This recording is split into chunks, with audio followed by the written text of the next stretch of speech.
It didn't take long. Rumors are flying about who will buy the Phoenix Suns, how much this team will end up going for. And on today's episode of Locked On Suns, I will give you my prediction at the sale price, as well as five ownership ground rules for what an owner might actually look like for this team.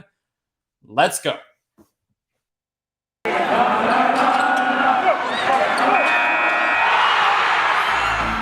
You are Locked On Suns, your daily Phoenix Suns podcast, part of the Locked On Podcast Network, your team every day.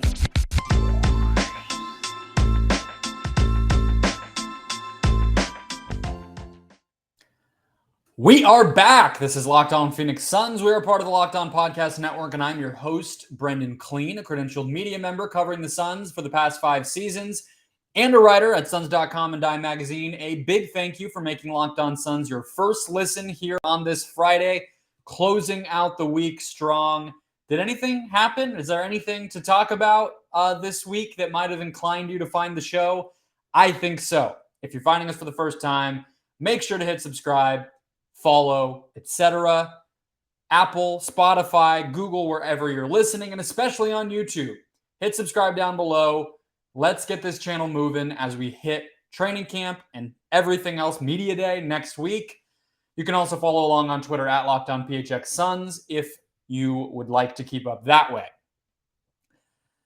There's been a lot going on since Robert Sarver announced he wants to sell the Suns, or begrudgingly has chosen to sell the Suns, may be more accurate there. But I want to start with what Ramona Shelburne reported. She's been one of the only people to concretely say who she thinks might be interested. Now, I want to hedge a lot of this in this is just so early. I really doubt Robert Sarver himself is talking to anybody about who he might want to sell the team to. And so really a lot of this is going to just be conjecture.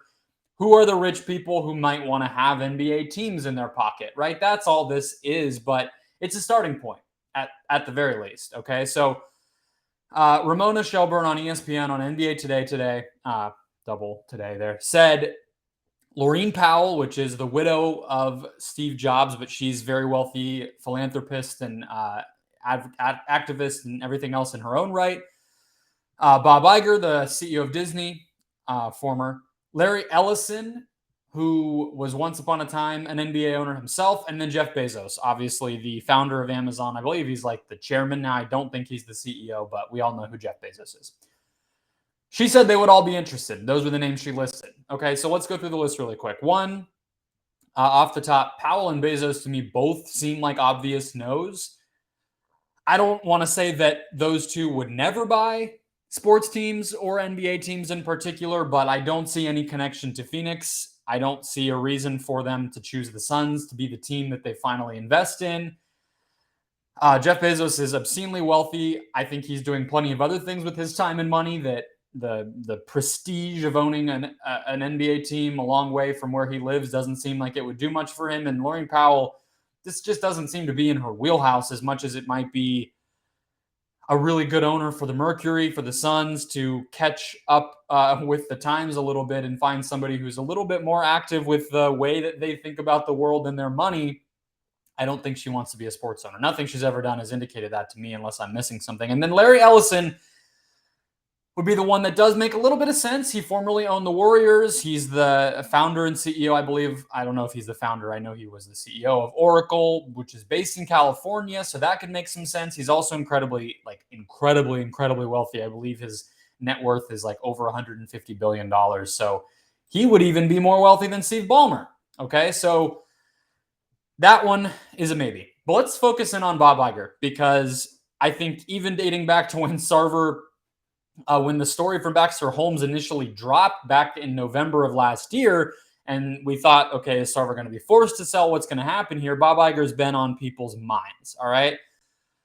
So the reason he's in the rumor mill, I think the reason he comes up is his ties to the NBA, okay? I think he's an NBA fan.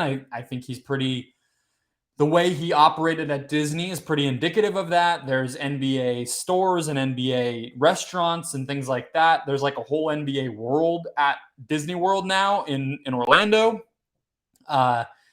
Obviously, ESPN and ABC as broadcasters have longtime partnerships with the league. And then also from a personal standpoint, his wife is the former host of Inside Stuff. That's been well documented. And then he's friends, I think, clearly with Chris Paul and Adam Silver, I think, as well. So that's why he's out there. But on the negative, or the reason I'm skeptical of it, he's only worth his net worth, which is not by any means the amount of money that he has to spend, but his net worth is only about $670 million. Like, very wealthy man, shareholder and CEO of one of the biggest companies that there is in this space. But, this is not somebody who founded a mega company and just rolled in the profits for 50, 60, 70 years, or was born into some sort of big company like that, or is this mega entrepreneur who's sold a bunch of companies like Elon Musk or somebody is. Like,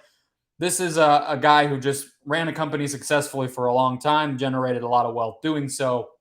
But that's not huge money, right? I just talked about Larry Ellison's worth over $100 billion. Bob Iger's not even worth $1 billion. All right. So he wouldn't be competitive in terms of amount of money he could drop on the team. All right. And so on that note, I'm skeptical of Bob Iger. And I think his name's going to continue to linger out there. So I want to make sure that we are all on the same page. You can at least get it somewhere that it would require him being the the majority shareholder of within a group that would probably have to be pretty big, AKA he would basically, if we assume about a $3 billion price tag, which I'll get to in a second, I don't know if that's going to be, let's just use that shorthand, right? Then he would basically be buying a stake about as, like, his net worth would be equal to a stake about as big as Sarver's is right now in the Suns, about 30 to 35%. Okay, so that's his net worth. How much he could actually spend on the team would be considerably smaller than that, which would mean a considerably smaller stake than Sarver's. Okay, so I'm going to lay out my ownership ground rules in the next segment, but I think you want to stay away from that. The type of situation where you're bringing in a bunch of new people, you're having to vet and deal with a bunch of different voices and all of that. And so I would seriously be surprised if Bob Iger was the owner of this team, unless it was a situation where he found another very close colleague who he could go in on the team with and partner with them and have it be maybe two people instead of a big group. But even then, I think there's going to be much wealthier people who would be acceptable to the NBA who will bid.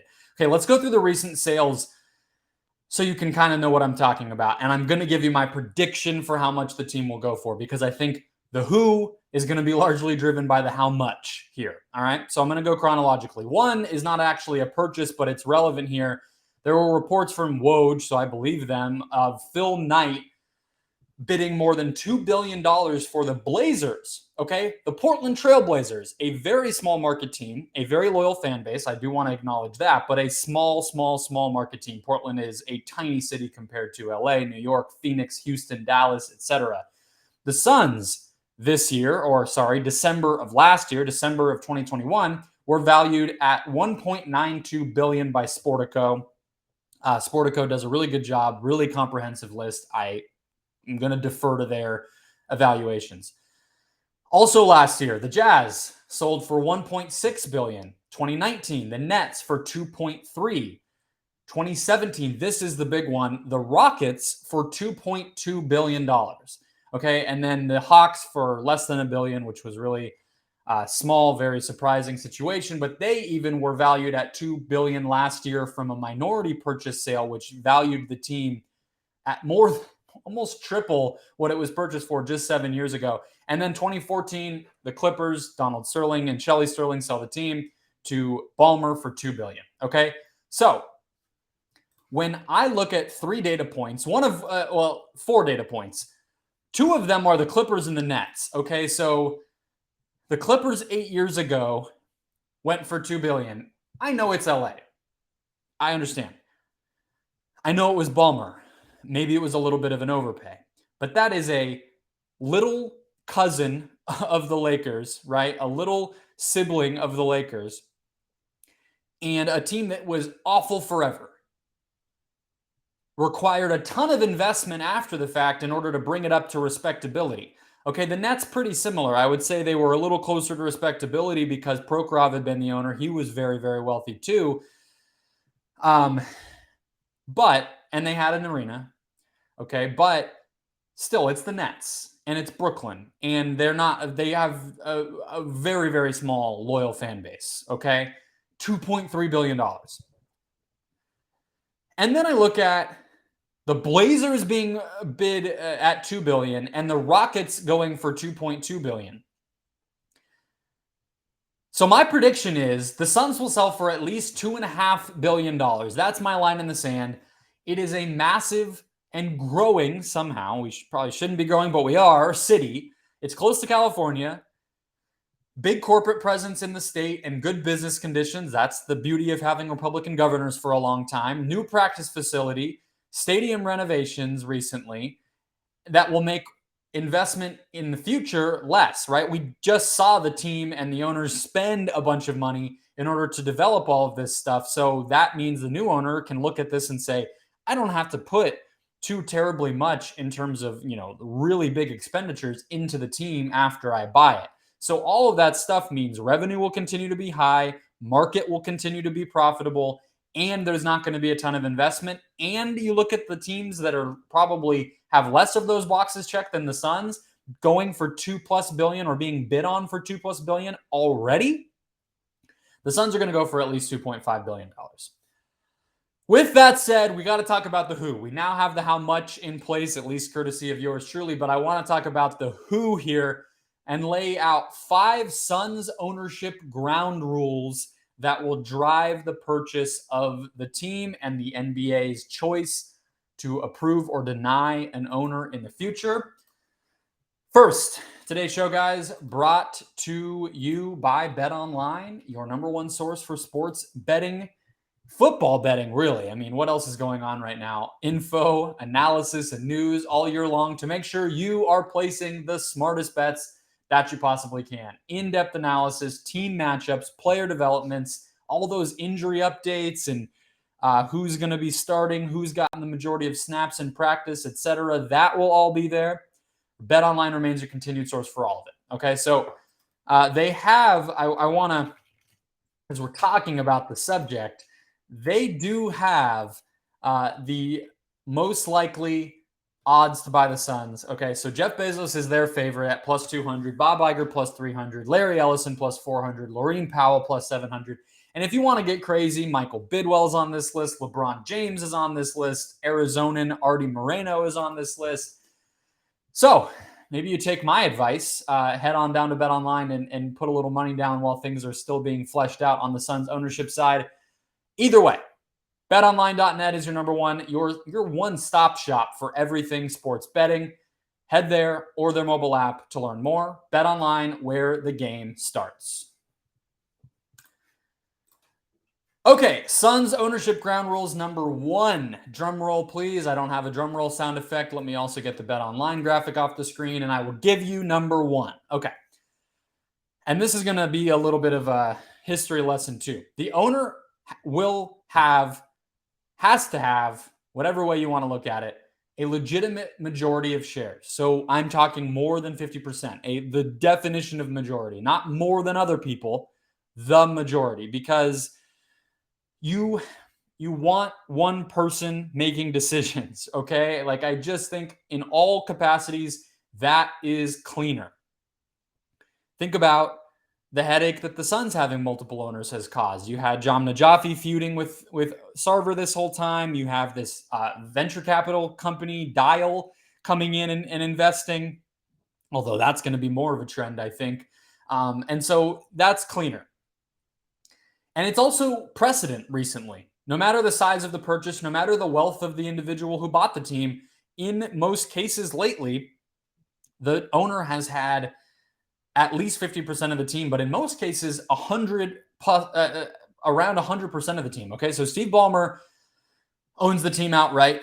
Tillman Fertitta, who bought the Rockets, who I talked about, $2.2 billion in 2017, also reportedly owns 100% of the team. That was out there because during COVID, he took a bunch of loans on and stuff, but he wouldn't just sell stakes in the Rockets to generate some cash for himself.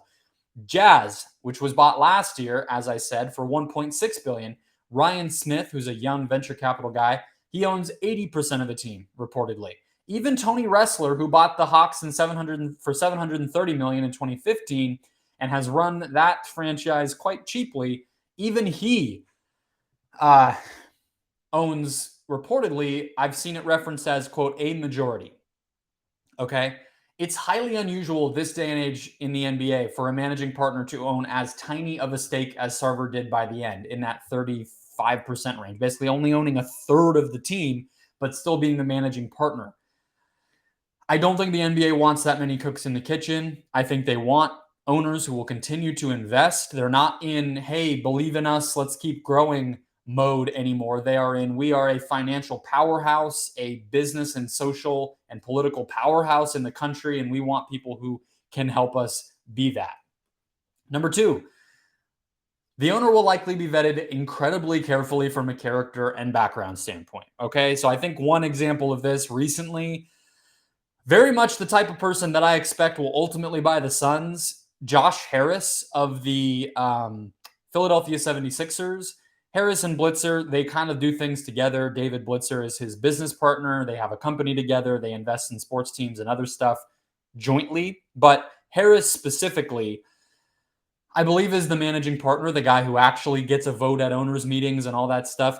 He got into it a little bit because there was some unbecoming behavior related to advising the Trump administration and then doing business deals with Jared Kushner, the advisor to the president, and obviously the president's son-in-law. So you don't want situations like that. Now, that happened after he had already become the owner, but if there's anything like that in the past, or affiliations that this new wealthy person who buys the Suns might have, or shady stuff character-wise, if they just have a reputation for being a jerk, they're not going to get approved. I just don't think so. I don't think the NBA can afford somebody who's going to be a black eye for the league right after getting rid of a black eye for the league, right? Steve Ballmer's kind of a weirdo. We all can tell, but never has had a problem. There's not a lot of bad stuff in his past. You haven't heard much about him at all outside of he's spending a whole ton on the Clippers, which is exactly what the NBA wants. All right, number three on these Suns ownership ground rules. Right now, the NBA has 4 women owners and 1 black owner. And they also have Vivek Ranadive. I believe that's the only other owner of color that there is. We all know who the black owner is. That's Michael Jordan. There was a lot of finagling and a very cheap price tag in order to get him put into place. And that, I think, has in general been good for the league to continue to have him be involved and affiliated. And the 4 women owners, they're basically all wives or daughters of the original owners. So Gail Benson in New Orleans. You have Jody Allen with the Blazers, who's probably going to sell soon. Jeannie Buss, who's the daughter, right? So don't be surprised if minority and diverse candidates get discussed a lot in the media, right? I think that's why you're hearing Lorraine Powell. I wouldn't be surprised if you start, think about the Broncos, right? The NFL did, I think, in all fairness, try pretty hard to generate some interest, and they did go get, they're entertainers, they're celebrity type of wealthy folks who are minorities in that ownership group. I think you'll see something similar from the NBA. I think the NBA will try to put that message forward so that the media shares, a good message of fairness and equality in this process. I don't know if that type of candidate will end up actually becoming the owner. They are, the nature of this world is that there's not a lot of those people who have the level of wealth necessary to get, what we're talking about, as I've laid all this out, is basically the ability to buy 100% of something that will be 2.5 billion plus. That is a high bar to cross. There's not a lot of those candidates, but I think you will hear them discussed in the media for sure. Number 4. So Sarver can seek a sale solo. He apparently had an agreement in place despite owning such a small amount of the team that he could explore a sale, decide upon selling by himself. That seems to be out there. I obviously don't know enough to confirm or deny that, but let's operate that way. And then the other part of it that I don't think is getting talked about is, okay, that's true. He can choose the owner, so to speak. But the other NBA owners have to approve the buyer. We always hear about that, right? Like last year when the Jazz were sold. Then there's, okay, such and such, the furniture guy, I think that's what he made his money in. The original owner of the Jazz is selling the team, and Ryan Smith will buy it. Or the Timberwolves, right? Then there's the second step we always see of, okay, NBA owners vote to approve purchase of X team to X owner. So you can bet the league office is going to be working overtime to build a consensus around someone solid. So there, I think that it's gotten way out of left field that Sarver can do this on his own. Okay, but if the NBA, if the other owners have to approve this and the league is already, involved to a degree, having done this investigation, do you really think that Robert Sarver is just that all the machinations that are going to have to happen or that are going to result in Robert Sarver selling this team to some awful, shady dude who doesn't have enough liquid money to actually buy it in a real way? No. The NBA is going to be able to orchestrate this process. That's the bottom line. Number 5. My view, I'm far from knowing all of America's random investors and venture capital types, but I think that's who we're going to see. Somebody like Mark Lazary, who bought the Bucks almost a decade ago with a business partner, but he's the managing partner. Or Vivek Ranadive, who I mentioned a minute ago. Those guys both are good examples. Now, they bought teams that were much, much, much cheaper a longer time ago before franchise value started to explode. So it'll be people who are probably wealthier than those two, but it's going to be investor types, venture capital types who lean liberal on social issues, right? I mean, have a good record of doing public good. And are probably a little younger, more, maybe likely to relate to players and staff rather than these, 80-year-olds up in their castles who understandably lose touch. And I think that's when you start to run into potential issues, right? Okay, so that's my guess. Somebody like Mark Lazary, like Vivek Ranadive is going to be what we get. I don't even think they need to be Arizonan. I don't think they even necessarily need to come from California. I mean, maybe the region will matter, but this stuff is increasingly a very valuable investment. And so people from all over are becoming the ones to go forward and buy. Before we get out of here, I want to talk about the Bojan Bogdanovic trade. I know we're very much shifting gears, but it happened today. Suns fans, I think, were sort of up in arms about why the Suns didn't get involved, if they should have gotten involved, what they're up to with Jay Crowder, etc. So I want to break down why I actually feel like the Suns were very smart to stay out of this and what this trade not happening with Phoenix tells us about what the Suns might be up to. First, one more quick break. So Bojan Bogdanovic traded to the Detroit Pistons this morning for Kelly Olynyk and Saben Lee going to Utah. I like Saben Lee. He's actually Phoenician. He went to high school, I believe, at Corona, if I'm not mistaken. So that's kind of cool. But to me, the Suns made the right choice here. All right. So by not doing this deal, I saw a lot of people who said, well, because the price tag of Olynyk and Lee, like, I think Olynyk is a pretty good role player. Lee, maybe he turns into an NBA player. But that's not a lot, right? So why did the Suns not get involved? I saw a lot of people questioning them on that. The Phoenix version of this offer, if you're sort of matching it up the right way, it's probably something like, if you assume it would have included Jay Crowder, although I'm not convinced, Crowder and Shamet, Šarić and Shamet, something like that. I just don't think Bogdanovic would have offered much improvement on this rotation. If Cam Johnson and Dario Šarić are already in place, Bogdanovic, he's mostly just a shooter. Those guys are already decent shooters, if not great shooters.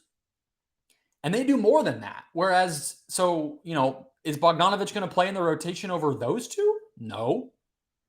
He's not really a 3 because he's not much of he's older. He's never much of an athlete, but he's lost whatever he had there. Not an impactful defender. I just think he would have struggled to stay on the floor defensively in the playoffs. Like, we just saw the Jazz struggle mightily to defend Dallas in that first round, and Bogdanovic was a big part of the problem there. He wasn't rotating effectively. He wasn't able to stay in front of guys like Brunson and Luka, and he was on the wrong side of a ton of highlight reels of both of those guys going off on in that series. Okay, so if he's not an improvement over the guys you already have, and he's a liability on one end of the floor, I don't know how much is worth giving up for him in general. I actually think him landing in a place like Detroit makes a ton of sense, because he's somebody who is, they're not trying to go win a championship this year, but he can space the floor for Cade Cunningham. He doesn't have to worry about staying on the floor in the playoffs if they're not going to be a playoff team. I think that actually makes a lot of sense. So